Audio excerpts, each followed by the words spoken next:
그리고 얘기하지만 이거는 이제 예를 들어 이건 내가 들어가는 정규 수업인 거지. 아까 이제 정규 수업 듣고 특강도 들어도 되는 거야. 그러니까 예를 들어서 나는 물화가 좀 개념이 돼 있다 그러면 뭐 특강은 물화 문제풀이 수업을 듣고 니네 생명도 생각보다 할 게 많거든. 그러니까 만약에 난 물화는 어느 정도 선행을 했다 그러면 개념 수업으로 생명을 듣고 물화는 문제풀이하고 이런 식으로 해도 되겠죠. 이제 자 봐봐. 이거 다시 합시다. 빨리 마무리해야 됩니다. 빨리. 자, 자 보자. 어차피 오늘 문제풀이 못하는 거 진도라도 확 끝내고 가야 될 거 아니야. 그치? 자, 아까 내가 그림을 잘못 그려서 근데 이걸 다시 거꾸로 좀 간단하게 그려보자면 자, 옆에서 보면은 이제 이런 모습인 거지. 그래서 여기 이렇게 바닷물이 지금 이렇게 있는 상태고요. 이렇게 바닷물이 지금 이렇게 수면이 있는 상태야. 그치? 그래서 여기 해양판이 대륙판 밑에 이제 이렇게 들어가니까 그 경계 부근을 내가 아까 얘기했듯이 섭입대라고 한다 그랬지? 섭입대? 그래서 그 섭입대를 따라서 이렇게 지진들이 일어나기 때문에 천발부터 신발이 다 일어난다. 그리고 중간중간에 그 암석들이 마그마가 녹아서 마그마가 빵 분출하면은 그 위로 이런 식으로 뭐야? 여러 개의 섬들이 줄지어 생기게 된다. 이거를 열도라고 했고, 그래서 열도 앞에 이렇게 해양판이 밑으로 들어가는 수심이 매우 깊은 곳이 생기게 되는데 요게 해구다. 요게 열도다라는 거야. 그지? 그래서 이쪽에 우리나라가 있다라고 하면 여기 동해바다가 있고 그 앞에 일본 섬들이 존재하는 겁니다. 그지? 그게 요 일본 열도와 일본 해구가 되는 거예요. 그럼 안데스 산맥은 이제 아까 그렸던 반대 상황이거든. 자, 이렇게.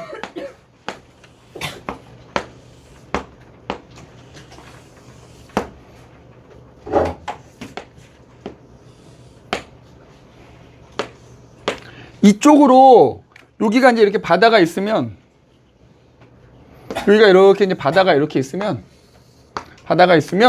마찬가지 해양판이 밑으로 이렇게 들어가면서 그 해양판 밑에 깔려있던 애들이 점점 이렇게 솟아오르는 거야. 솟아올라서 나중에 이렇게 높다랗게 뭐가 만들어져? 이렇게 높다랗게 뭐가 산맥이 하나 만들어진다고요. 이게 스코 산맥이고요. 그래서 안데스 산맥 나오면 보통 요 그림이 나오는 거야. 왼쪽에서 오른쪽으로 들어가는 거 나오면. 그지? 그래서 그 안데스 산맥 앞에도 바다에 해구가 존재한다고요. 요 해구의 이름이 페루칠레 해구라는 거야. 그래서 거기 그림 보면 나오겠지만 서비평 경계는 보통 요 그림 아니면 요 그림이 주로 나오게 되는 겁니다. 알겠지? 특히 서비평 경계도 해양판과 대륙판인 경우에. 두 번째는 뭐가 있냐? 요거 좀 지울게, 여기.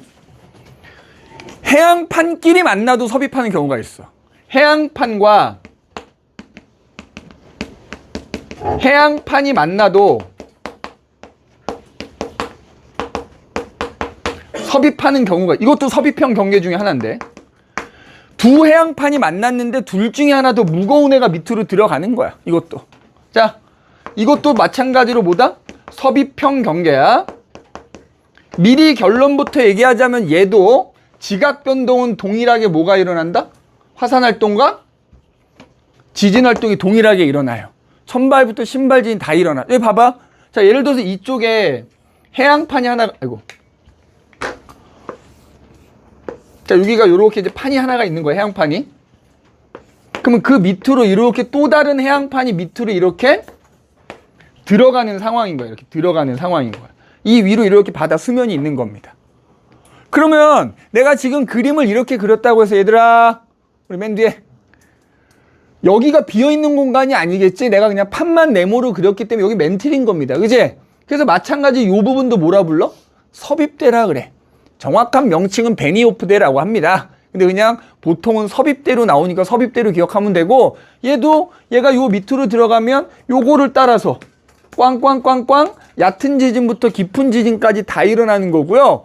마찬가지로 중간중간에 암석들이 녹아서 마그마가 생길 수 있어. 그럼 그 마그마가 빵 뚫고 올라가면은 요렇게 여러 개의 섬들이 생길 수 있는 겁니다. 그럼 마찬가지로 뭐가 생겨? 열도가 생기는 거야, 열도가.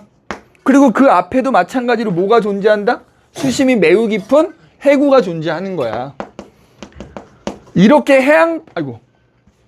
해양판끼리 만나서 섭입을 할 때 생긴 대표적인 열도가 이른바 마리아나 제도라는 곳이 있는 겁니다.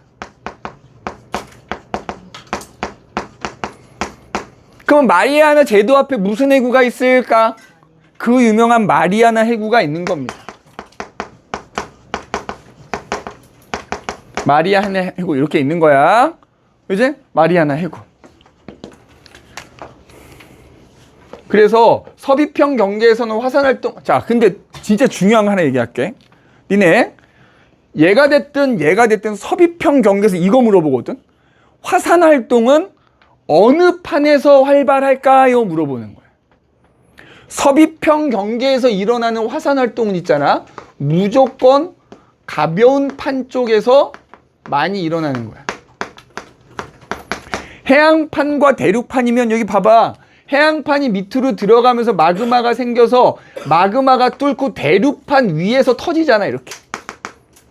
여기도 마찬가지야. 해양판과 해양판이 있는데 하나의 해양판이 밑으로 들어가면 마그마가 생겨서 그 마그마가 위에 있는 판을 뚫고 화산활동이 일어나서 섬이 생기는 거거든. 그래서 자, 화산활동은 가벼운 판 쪽에서 활발하다라고 해주시면 되고요. 그 다음에 또 하나, 그럼 이런 그림 나오면 요 해구가 판의 경계라고 생각하면 돼. 그럼 또 요걸 물어봐. 해구는 가벼운 판 쪽일까 무거운 판 쪽일까? 요거 물어보거든. 해구는 무조건 판의 경계라고 생각하면은 얘는 어디에 가깝다? 무거운 판 쪽에 가깝다라고 하시면 돼요. 해구는 무거운 판 쪽인 거야.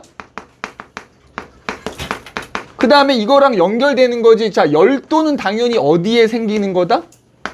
가벼운 판에 생기는 거죠. 가벼운 판에서 화산활동이 일어나기 때문에 가벼운 판 위에 열도가 생기는 거고, 해구는 무거운 판 쪽에 생긴다, 이렇게 이해하시면 되겠어요. 자, 이게 수렴형 경계 중에서도 이른바 섭입형 경계입니다.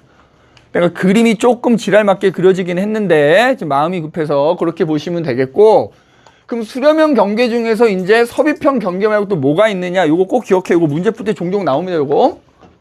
특히 내가 2학년 모의고사 준비한다 그랬잖아. 2, 3학년 모의고사 풀다 보면 요거 많이 나와. 자, 그 다음에 세 번째로는 이거야. 부딪히는데, 이거 지울게. 대륙끼리 이거 그냥 다 지웁시다. 대륙끼리 부딪히는 거야, 대륙끼리. 자, 대륙과 대륙이 부딪히는 겁니다. 세 번째. 대륙판과 대륙판이 부딪히는 거야. 마찬가지로 얘네가 가까워지는 거죠. 그런데 해양판과 해양판이 부딪혔을 때와 달리 적어도 우리 시험에 나오는 대륙판과 대륙판은 부딪히더라도 밀도가 비슷해요. 그러니까 빵 부딪혔는데 밑으로 들어가는 놈이 없어. 서로 계속 뭐 하기만 해? 밀기만 하는 거야. 그럼 잘 봐. 이게 어떻게 되는 거냐? 처음에 이쪽에, 자, 그냥 이렇게 평면적으로 표현해볼게. 이쪽에 대륙판이 있어요. 대륙판. 이렇게 대륙판이 있거든? 저 멀리에 대륙판이 있어. 그리고 요 사이에 얇은 해양판이 이렇게 있는 겁니다. 자, 이게 대륙판이고,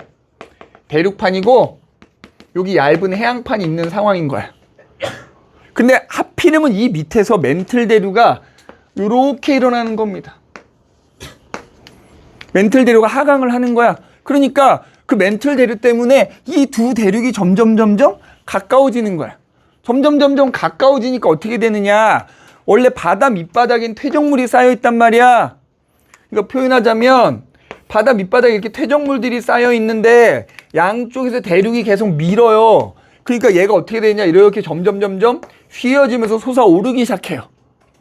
그래서 나중에 이 두 대륙이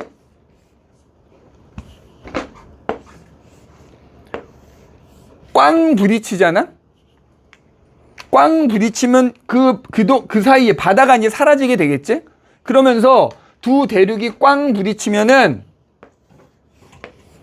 그 위로 이런 식으로 그동안 바다 밑에 쌓였던 애가 솟아올라서 이른바 산맥이 하나 만들어지게 되는 거예요.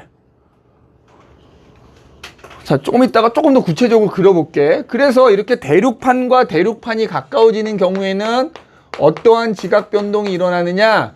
일단 여기서는 화산 활동은 일어나지 않아요. 화산 활동은 일어나지 않아요. 화산 활동은 일어나지 않고 그냥 지진만 일어나는데, 자, 요 말이 되게 중요해. 대륙판과 대륙판이 꽝 부딪혔을 때는 주로 천발 지진이 일어난다 그래. 요 주로라는 말이 되게 중요하거든. 그러니까 천발 지진만 일어나는 것과 주로 천발 지진이 일어나는 건 다른 얘기지. 천발 지진만 일어나는 건 진짜 천발 지진 아니고 다른 지진 안 일어나는 건데, 얘는 주로 천발이란 얘기는 대부분이 천발 지진인데 가끔씩 모두 일어난다? 중발 지진도 일어나요. 신발 지진은 안 일어나. 대부분이 천발 지진인데 가끔 중발 지진도 일어난다 이 말이야. 맞아? 자, 그래서 이걸 조금 더, 이건 너무 단순하게 그린 거고요. 이렇게 보면은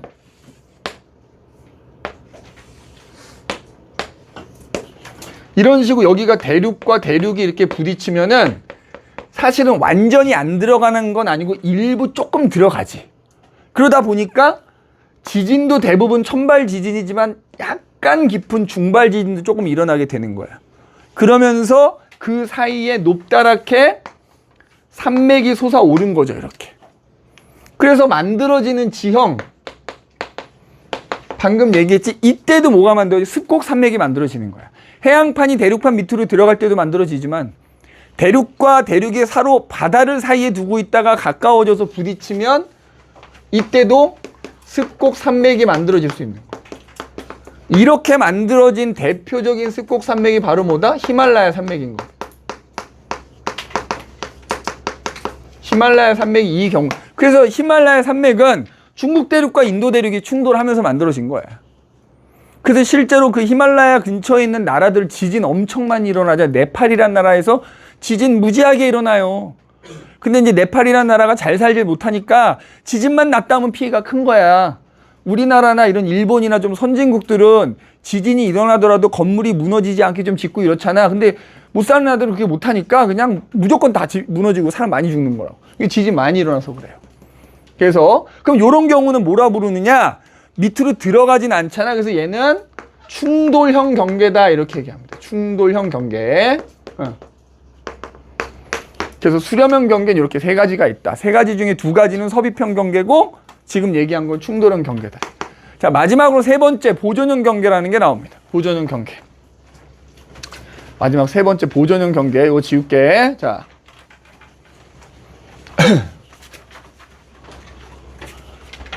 자, 세 번째 보존형 경계는 이름에서 알 수 있듯이 봐라. 우리 발산형 경계는 판이 만들어지는 경계였고 수렴형 경계는 어쨌든 판이 없어지는 경계였잖아. 얘는 판이 없어지지도 않고 생기지도 않고 말 그대로 뭐다? 보존된다는 거. 보존형 경계라고 합니다. 그래서 말 그대로 판이 생성되지도 않고 소멸되지도 않는 그냥 말 그대로 보존되는 경계야.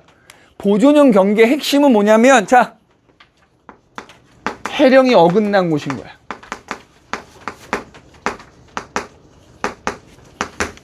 해령이 어긋난 곳이 보존형 경계고요. 이것도 결론부터 써놓자면 항상 해령과 수직으로 나타납니다. 수직. 해령과 수직으로 나타나. 자, 무슨 얘기냐? 아까 봐봐. 요렇게 선생님이 해양판 두 개가 이렇게 있었어. 그지? 그래서 이제 해령이 이렇게 만들어진다고 했잖아. 맞지?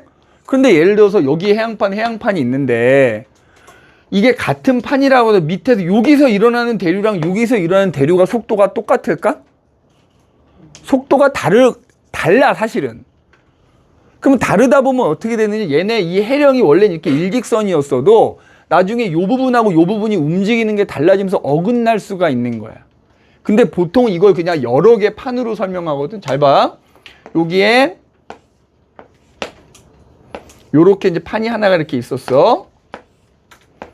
이게 지금 바다 속인 상황인 겁니다. 여기가 지금 뭐다? 해령인 거야. 근데 그 위에 또 다른 판이 하나 이렇게 있어. 또 다른 판이 하나 이렇게 있는 거야. 자, 지금 이거 혹시 모르니까 기호로 써줄게. A, B, C, D 네 개의 판이 존재하는 거야. 근데 보니까 A하고 B가 서로 멀어지고요. C하고 D가 서로 멀어지는 상황인 거야. 그러면 지금 얘기한 여기도 C하고 D가 멀어지니까 해령이지. 여기도 A하고 B가 멀어지니까 여기도 해령이 될 수 있거든? 맞지? 그러면 봐라. 요 부분 어떠냐는 거야, 요 부분. 요 경계는 지금 여기는 보면 요 파란색 아랫부분은 D판이거든? D라고 써져 있는 판은 오른쪽으로 가고 있는 상황이잖아. 요 파란색의 윗부분은 A판이란 말이야. A라고 써져 있는 판은 왼쪽으로 가잖아. 지금 요 부분 어때? 서로 반대로 이렇게 어긋나고 있지? 이게 바로 보존형 경계. 여기가 바로 보존형 경계야. 해령과 해령이 어긋난 사이. 그래서 보존형 경계는 항상 해령의 수직으로 나타난다고. 해령의 수직으로. 알겠니? 해령이 계속 일직선이 아니란 말이야. 해령과 해령이 이렇게 어긋나 있는 경우가 있단 말이지. 그럼 그 어긋난 사이가 보존형 경계야. 보존형 경계. 알겠어? 근데 여기서는 그러면 어떤 지각 변동이 일어나느냐. 자, 얘도 화산 활동은 안 일어납니다. 온리 판과 판이 어긋나고 있기 때문에 지진만 발생해요. 지진도 천발 지진이 발생합니다. 천발 지진. 그러면 이렇게 해서 만들어진 이런 보존형 경계는 어떤 지형이 만들어지느냐? 이른바 변환단층이라는 게 만들어져. 변환단층. 그래서 대표적인 변환단층으로는 미국에 있는 그제 로스앤젤레스와 캘리포니아 사이에 있어요. 그래서 실제로 니네 LA도 지진이 되게 자주 발생하거든. 바로 이 보존형 경계 위에 있는 동네야. 그래서 그래. 그게 바로 샌 안드레아스 단층이라는 게 있어. 그 다음에 이제 뭐 혹은 케인 단층이라는 것도 하나가 있습니다. 저기 저 북극 근처에 아이슬란드라는 나라 섬나라 근처에 이제 케인 단층이라는 곳이 있거든. 그러면 니네 지도상에다가 이런 판의 경계를 표시할 땐 실제로 이제 판 그림이 그려져 있잖아. 우리가 준 프린트나 자이스토리 그림 지도 그림에 보면 이렇게 판들이 나와 있는데 이 판의 경계지 우리 세 가지 얘기했잖아. 야, 발산형 경계하면 대표적으로 해령이잖니. 그래서 해령은 지도상에 굵은 선으로 이렇게 그려져 있거든. 자, 굵은 선으로 이렇게 그려져 있고 굵은 선으로 그려져 있고 여기에 가느다랗게 이렇게 선이 그려져 있으면 요 굵은 선은 해령을 뜻하는 기호라고 생각하시면 되고요. 요 가느다란 선은 변환단층을 의미하는 거라고 생각하면 돼. 그 다음에 니네 아까 수렴형 경계 중에서도 형민아 수렴형 경계 중에서 아까 섭입형 경계 있었지. 하나의 판이 다른 판 밑으로 들어가는 경우. 자, 걔는 기호를 요런 기호를 씁니다.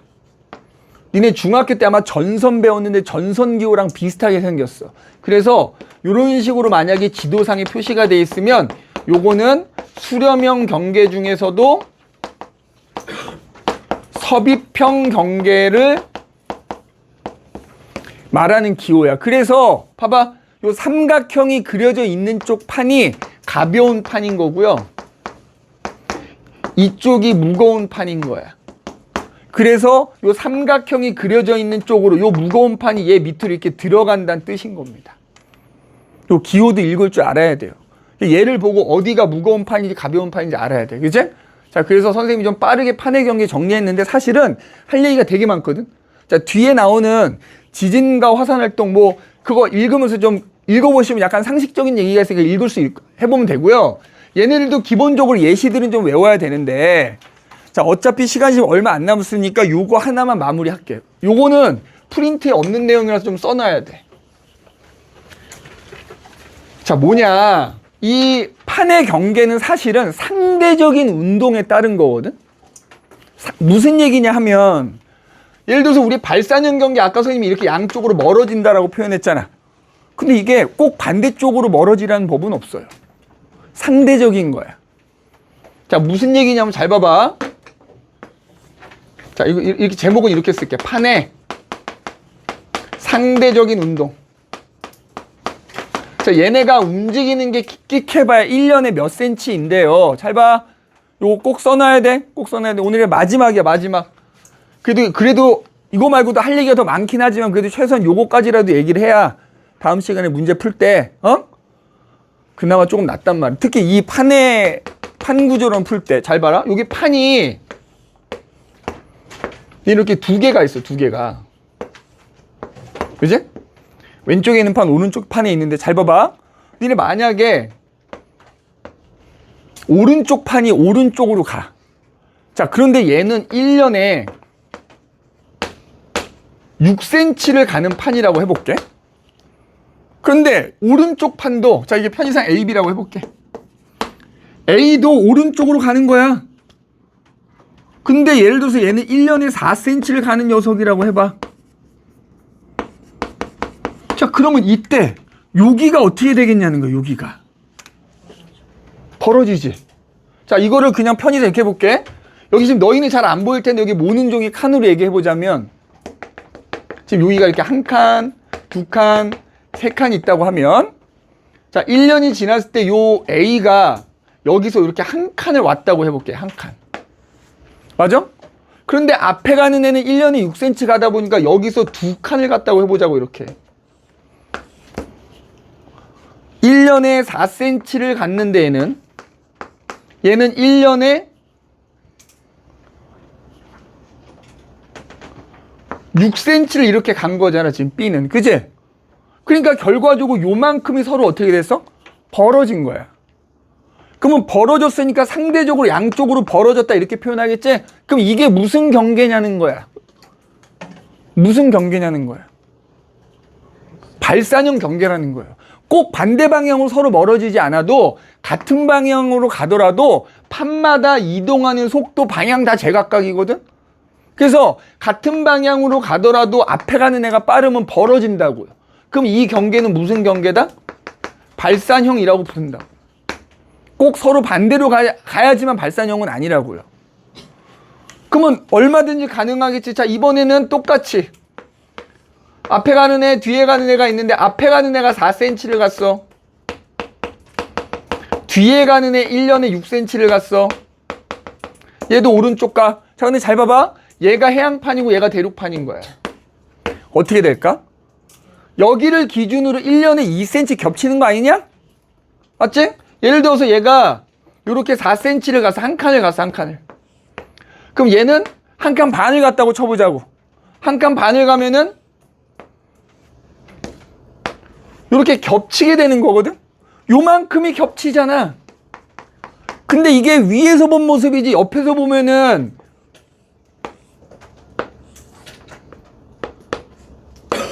이런 식일 거란 말이야.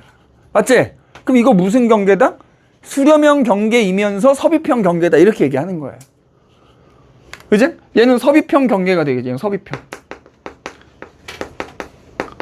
자, 내가 얘기하고자 하는 요지를 알겠지? 꼭 서로 반대로 멀어지고 반대에서 가까워지는 것뿐만 아니라 같은 방향으로 이동하더라도 걔네가 앞에 가는 놈과 뒤에 가는 놈의 속도 차이에 따라서 그리고 걔네들이 어떤 판이냐에 따라서 판의 경계가 달라질 수 있다라는 거. 얘도 둘 다 오른쪽 가고 얘도 둘 다 오른쪽 가는데 얘는 앞에 가는 애가 빠르고 얘는 뒤에 가는 애가 빠르면 이런 식으로 벌어지거나 겹치겠지?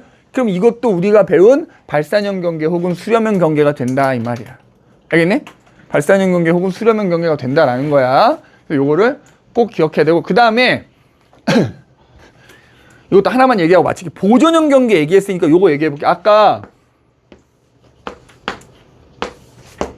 자, 요렇게 해령이 있고 이것도 이제 고난도 문제 들어가면 많이 나오는 거거든. 여기가 해령이 이렇게 하나가 있어. 이렇게 판이.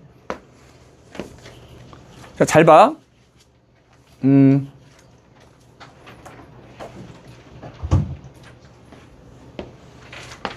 지금 A, B, C, D 4개 판이 있는 거야. 자, 여기가 A고요. 여기가 B야. 질문! A하고 B 중에 누가 나이가 많을까? 이렇게 물어보는. 항상 판 위에 한 지점은 해령으로부터 만들어져 갖고 해령에서 멀어져 온 거거든. 그럼 잘 봐야 돼. B는 어디서 만들어지냐? 요 해령에서 만들어진 거야. 그러면 B는 여기서 만들어져서 이만큼 와 있는 거지. A는 요 해령에서 만들어진 거거든. 요만큼 와 있는 거야. 무조건 그게 만들어진 해령으로부터 멀수록 나이가 많은 거거든. 그럼 누가 지금 해령에서 더 멀어? B가 더 멀지? 그럼 B가 나이가 더 많다 이렇게 얘기하는 거야. 알겠지? 이것도 종종 나옵니다.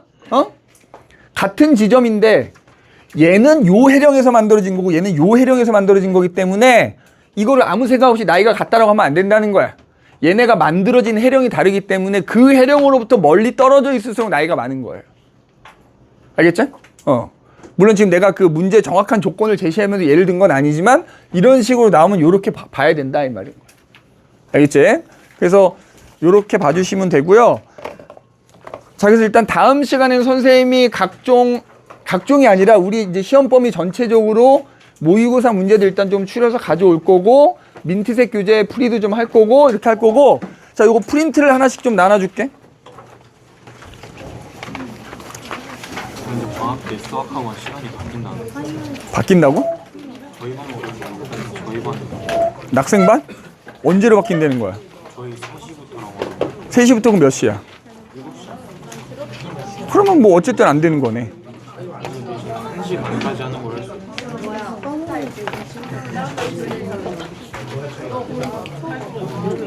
자, 요거 뒤로 전달 좀 해주세요. 자, 요거 뒤로 전달 좀 해주세요.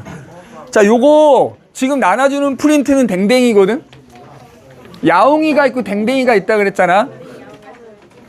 야옹이는 EBS 문제고요. 댕댕이는 완자 기출픽입니다. 그래서 요거 지금 생명 파트만 선생님이 넣어 놓은 거니까 한 50여 문제 되거든요. 요거 일단 숙제로 하고요.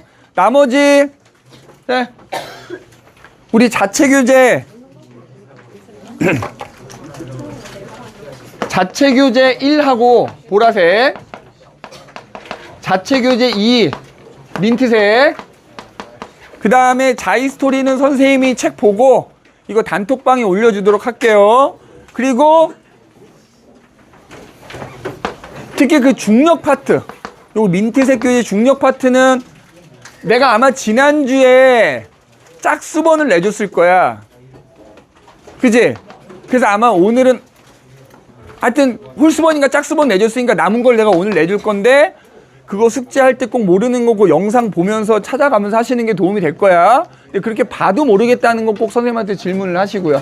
알겠지? 그리고 도영이하고 지우는 목요일날 좀 오십시오. 알겠지? 6시까지. 저기 올 때 일단 기본적으로 자이스토리하고 그 보라색 교재 좀 챙겨와.